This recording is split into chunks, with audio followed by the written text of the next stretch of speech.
ये मित्रों, आज हम आप लोगों को एक ऐसी कहानी बताने जा रहे हैं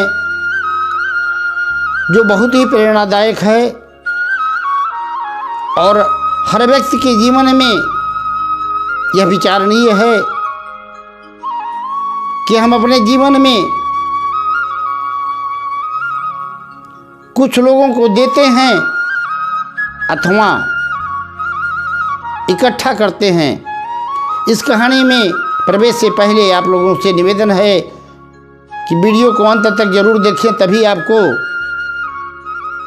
इसका निष्कर्ष निकल पाएगा। और देखने से पहले वीडियो को सब्सक्राइब लाइक अवश्य कर दें। आइए कहानी में प्रवेश करते हैं।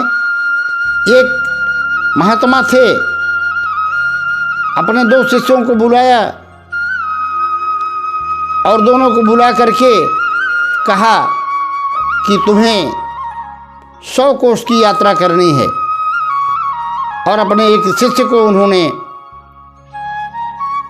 खाद्य सामग्री से भरी हुई एक बोरी दी और दूसरे शिष्य को एक खाली बोरी दी और दे करके कहा, जाओ अपने गंतव्य तक पहुंचो। दोनों भक्त चल पड़े। अब जिसके सर पर खाद्य सामग्री थी, बोझा था, वह भक्त तो धीरे धीरे चल रहा था, आराम से चल रहा था, परंतु जिसके पास खाली बोरी थी वह अपना तेजी से चल रहा था। थोड़ी दूर चलते चलते ऐसा हुआ कि उसे एक सोने की ईंट दिखाई दी। उसने उठाया और खाली बोरी में भर लिया। इस तरह से दोनों चले जा रहे थे। कुछ दूर जाने के बाद पुनः उस खाली बोरी वाले शिष्य को एक सोने की ईंट दिखाई दी और उसने उसे भी खाली बोरी में रख लिया। यह क्रम बार बार चलता रहा। उसे सोने की ईंट मिलती गई और वह अपने बोरी में भरता गया। और मित्रों, स्वाभाविक है, जब बोरी में वजन बढ़ता जाएगा तो उसको लेके चलने में भी दिक्कत होगी। अंत तक चलते चलते ऐसी परिस्थिति बनी कि सोने की ईंट से उसकी पूरी बोरी भर गई और वजन इतना बढ़ गया कि उसका एक पग चलना भी मुश्किल होने लगा।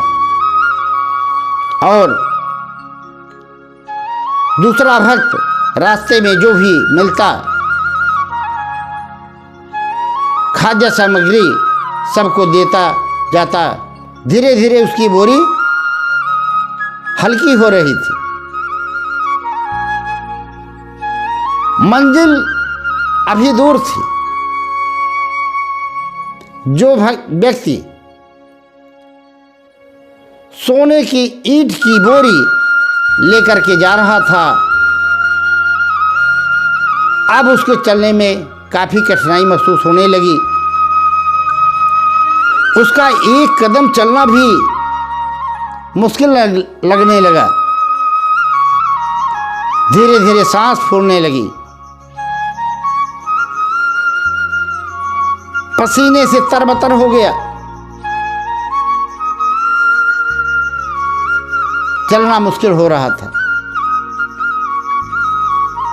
परंतु दूसरा शिष्य जो था, लोगों को बांटते बांटते उसकी बोरी लगभग खाली हो चुकी थी। थोड़ा बहुत सामान शेष रह गया था। अब वह बड़े आराम से अपनी यात्रा कर रहा था। अब क्या करे,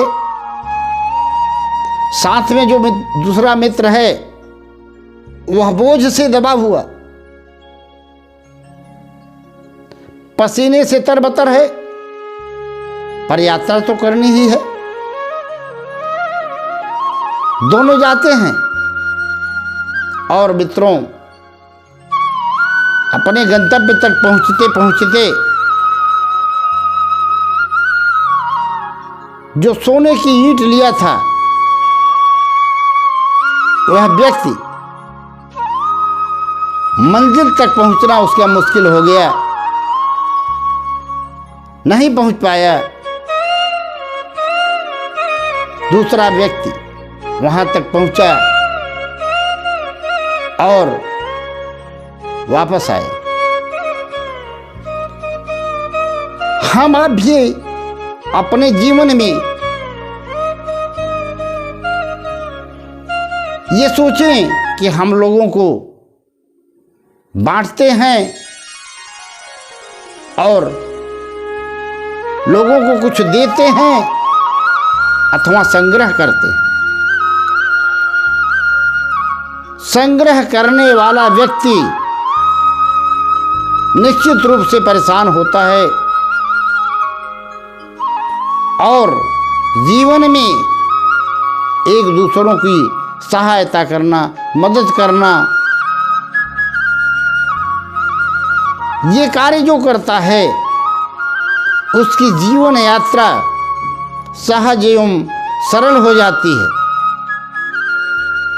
इस कहानी का यही सारांश है कि हमें मनुष्य जीवन मिला है समाज को कुछ देने के लिए। हमें चाहिए ही चाहिए।